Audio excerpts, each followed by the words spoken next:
विजय कुमार गावित बोलतोय.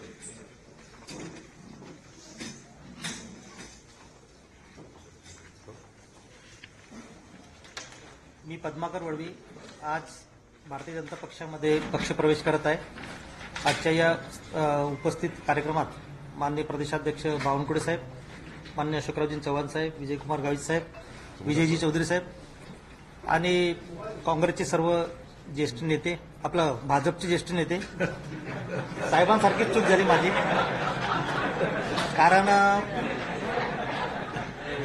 मी आदिवासी सामान्य कुटुंबातून पुढे येऊन आदिवासी संघटनेमार्फत सामाजिक कार्य केलं आणि सभापती म्हणून काम केलंय, आमदार म्हणून काम केलं, मंत्री म्हणून काम केलं आणि मी आता महाराष्ट्र प्रदेश काँग्रेस कमिटीचा उपाध्यक्ष सुद्धा होतो.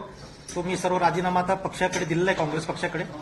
आणि भारतीय जनता पक्षाचे जे ध्येय धोरण आहेत माननीय पंतप्रधान नरेंद्रजी मोदी साहेब आणि आपले राज्याचे नेते देवेंद्र फडणवीस साहेब, बावनकुळे साहेब आणि भारतीय जनता पक्षाचं जे एकूण कार्य आहे आणि केंद्र आणि राज्य सरकारचं जे काम आहे, खास करून मी नंदुरबार जिल्ह्याचा आहे. नंदुरबार जिल्ह्यासारख्या भागामध्ये विकासाच्या दृष्टीनं जे काय कामं आणि धोरणं होत आहेत, योजना राबवल्या जात आहेत, त्याच्यावर प्रभावित होऊन मी काँग्रेस पक्षाचा राजीनामा आणि त्याग केलेला आहे आणि आजपासून भाजपसाठी मी काम करणार आहे. मागच्या इतिहासात मी जाणार नाही.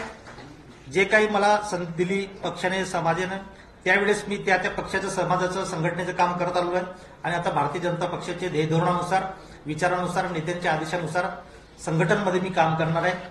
हे खास करून आज सांगू इच्छितो. धन्यवाद.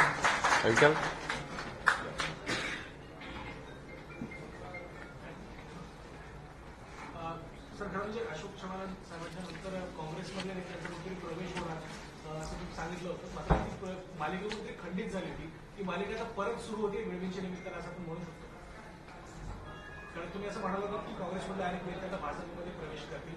बसवराज पाटलांचा अपवाद सोडला तर प्रवेश पाच कोणाची झालं होतं.